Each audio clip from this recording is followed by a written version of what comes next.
At first, when the 4 teenagers were murdered out in their cabin in the woods, everyone thought it was just a case of wrong place at the wrong time. Then the summer camp massacre occurred, and some people began to think that the person responsible was purposefully choosing these locations.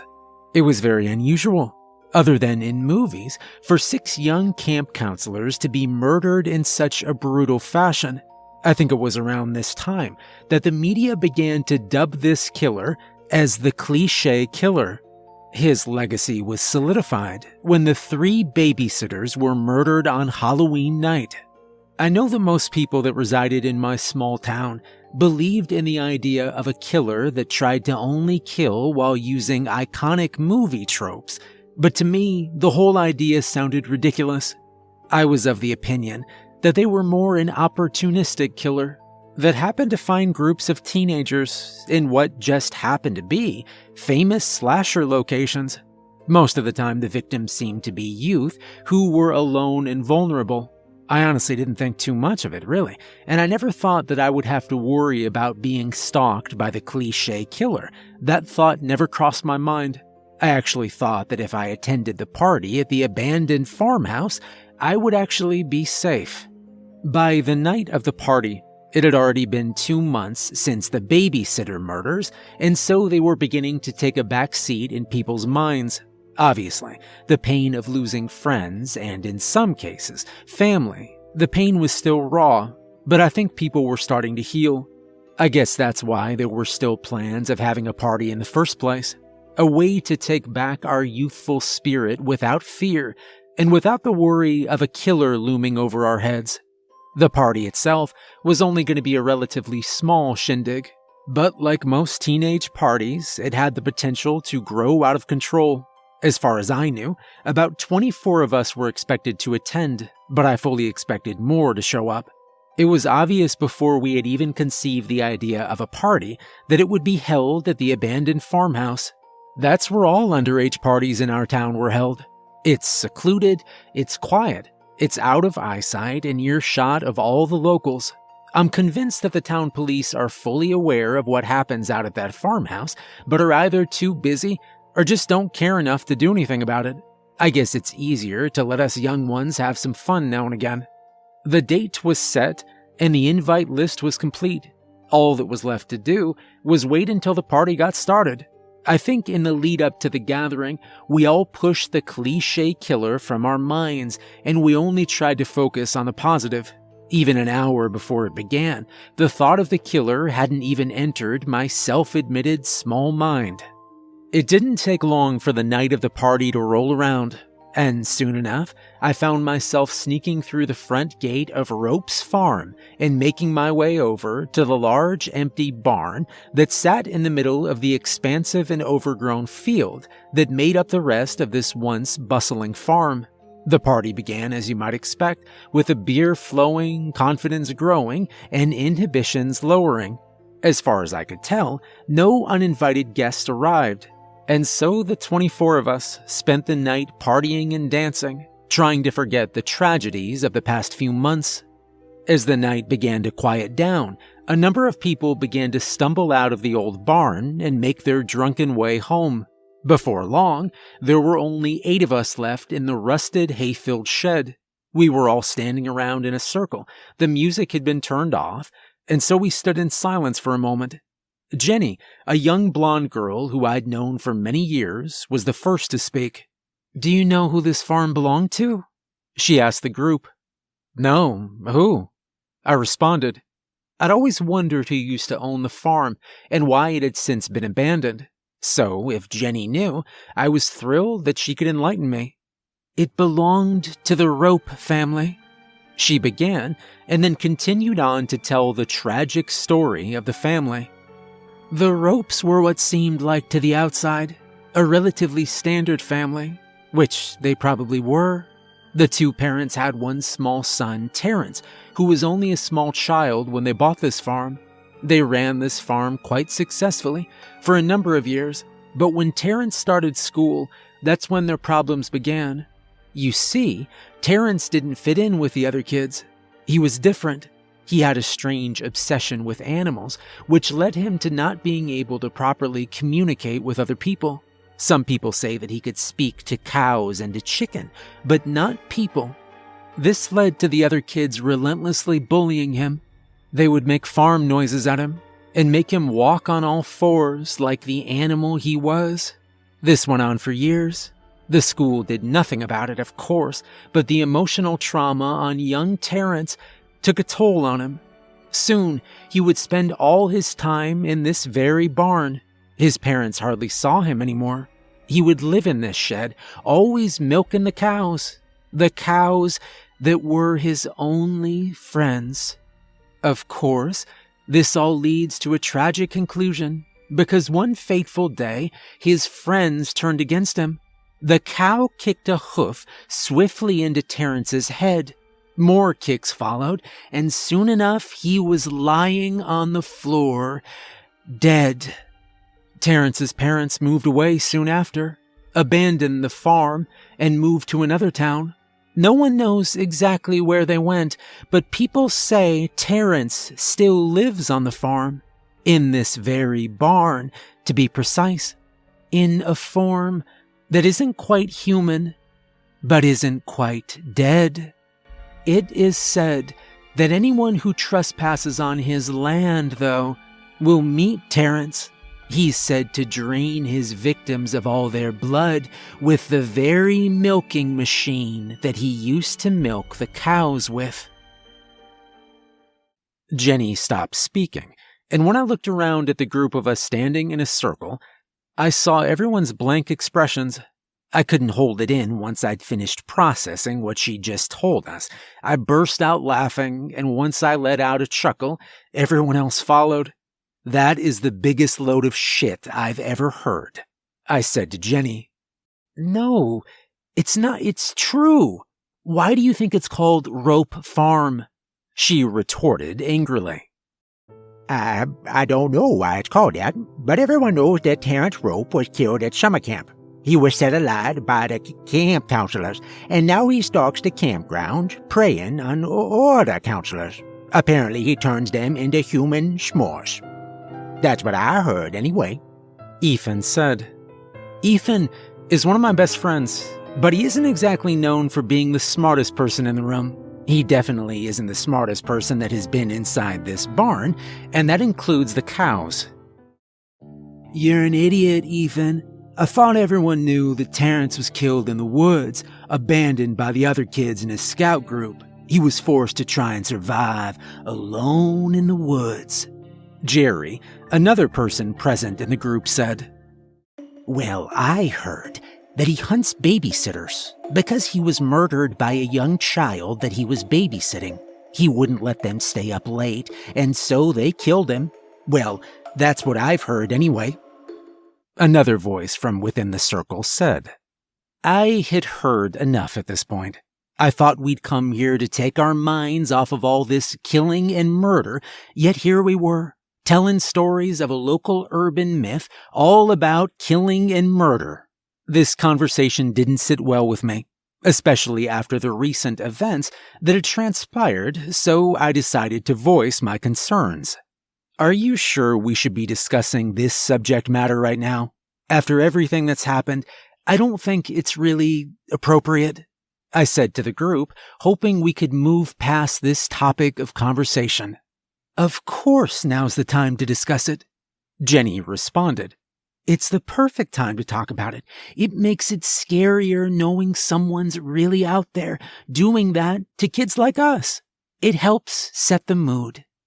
"Well, it just seems insensitive," I reply, knowing it will fall on deaf ears. And besides, who would actually believe someone gets their blood sucked out by a cow milker? It's perfectly believable. It could... Jenny stopped mid-sentence and let out a loud grunt of air. At first, I was confused as to what was happening, and I watched as her face began to slowly contort and wrinkle. I watched as deep wrinkles in her skin began to grow even deeper, and the color drained out of her face. I noticed that her face was beginning to shrivel and shrink, and it was at that moment that I knew blood was being sucked straight out of her. I think everyone realized this at the same time, because everyone began to scatter, like mice who had just lost a game of hide and seek. We all ran in different directions, not by design, but because it was a natural instinct to just run in any direction that wasn't towards Jenny. As I turned my back to run, I heard a soft thud, and I glanced back over my shoulder to see what it could be. I looked back and saw the shriveled, lifeless body of Jenny, drained of all blood. Standing behind her corpse was a tall man holding some sort of contraption that looked like a large needle attached to a long coiled hose. This must have been what killed Jenny. This must be Terrence Rope. I ran quickly out of the barn, not turning back again to look if I was being followed. I kept my legs moving, and I tried my best to run quickly and in a straight line, which, still being slightly drunk, didn't make it easy. I pushed on, slightly staggering, but still managing to put distance in between me and the barn. I could feel my chest begin to tighten because of the physical exercise, but I had to push through it. It was better to be puffed out than dead. I took one more step, and the next thing I knew, the ground was rapidly approaching my face. I hit the ground hard, and I felt a sharp stab of pain run up my arm as I put it forward to help stop my fall. I looked around the area to see what I'd possibly fallen over, but saw nothing but flat, grassy earth. Somehow I'd just fallen without any warning or without anyone there to trip me. One thing I did notice while I had my quick visit to the floor was a large man slowly walking towards me. He looked calm as he approached me, each step a slow but large stride. The man was dressed in blue overalls, but beneath was only bare skin. In one hand, he held the strange needle and hose device, and in the other, he was holding some sort of pump. Covering his face was a strange mask. It appeared to be made out of cheap, thin wood and was covered in slodges of black and white paint. I speedily tried to stand up again and began to run away before this man had caught up to me. But I only took 3 or 4 steps before I'd already stumbled and fallen back down onto the dusty ground. I picked myself up again, unsure of how I'd managed to fall over again.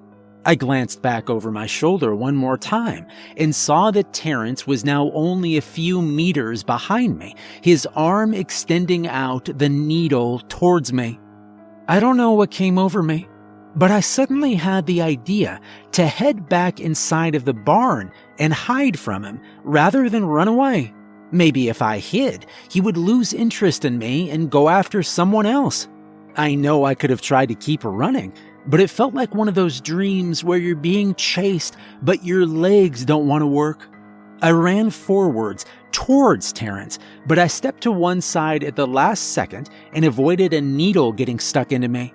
I kept running, trying to place as much distance between him and me as I could. It would mean more time to hide once I reached the barn.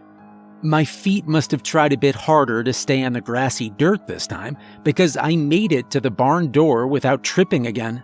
It was still open. I guess no one stopped to close it on their panic-filled way out, and the first thing I saw when I entered was Jenny's lifeless, prune-like body on the barn floor. I tried to avert my eyes from the disturbing sight, but I couldn't help but look over. That could be me if I don't find a good hiding spot quickly. My eyes darted around the barn, hoping to find a large hay bale or a trap door I could hide in. I didn't see either of those, but what I did see was even better. The gun was sitting atop an old bench that was tucked away nicely in the corner of the barn. I hadn't even seen this bench the entire night, but luckily I'd seen it when I really needed to. The gun was just laying on the wooden bench top, and it was probably my only hope of survival. I ran over to the bench and picked up the small handgun that was resting there. It felt heavy in my hands, but it felt powerful too. powerful enough to stop the psycho that was about to walk through the barn door. I quickly checked the gun so I could be sure it contained ammo. I discovered that there were 3 bullets loaded, 3 chances to kill him. I crouched down just in front of the bench, trying my best to camouflage myself into the dark corner. I hadn't seen this corner of the barn for the few hours that I'd been here, so I hoped that he would forget to check here too. That was unlikely, considering if this was Terrence, he'd spent most of his life in this very barn. Nevertheless, I was going to try my luck by hiding here, using the gun if I needed to.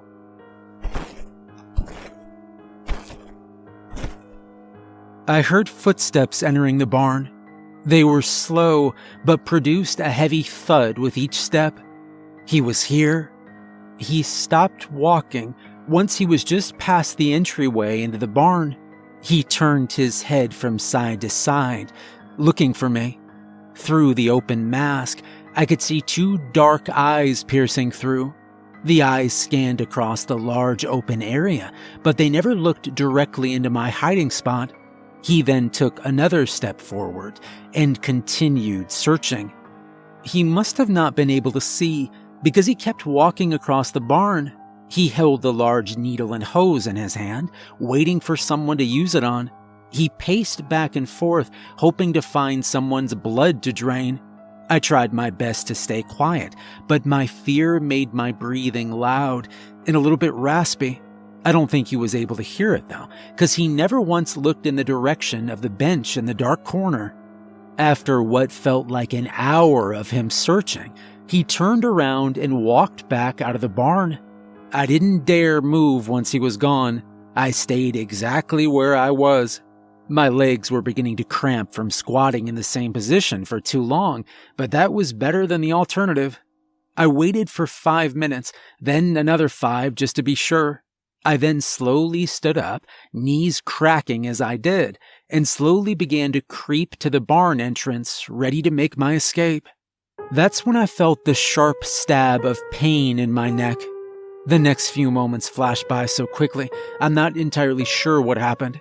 I don't know how he appeared behind me in the first place. It defied all logic and reasoning, but somehow he did, and he'd stabbed me with a large needle. I turned around sharply and saw him, needle in hand. I raised the gun and pulled the trigger twice. 2 bullets flew out of the gun, and at insane speed, they lodged themselves directly into his chest. Ooh. Terrence let out a soft grunting sound and then began to fall towards the floor. He hit the floor with a heavy thud. I felt for the long needle that was pierced into my neck. I found it easily, and I yanked it out. I felt a sharp jab of pain, but luckily that was all. I looked down at the body of Terrence on the ground. It was still and unmoving. I'd killed him. There was only one thing left to do now. I raised the gun up and pointed it towards him. I then dropped it to the floor right beside him, and I turned around and I ran. By the time the police arrived, I'd managed to find another 3 of my friends, terrified and hiding up trees. We'd all huddled together and rung the police. They sent out a car, and surprisingly, it only took a few minutes before it arrived. The police managed to find the rest of my friends alive and unharmed. The only casualty that night was Jenny. Police searched the barn and found her corpse still lying on the ground exactly where Terrence had left it.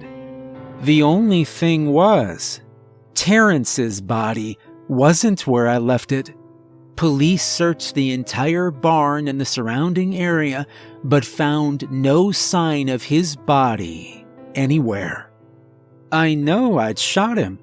I know I'd killed him. So where was he? Where is he now?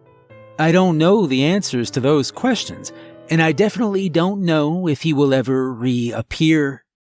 What I do know is that the media was right. The cliché killer is definitely real.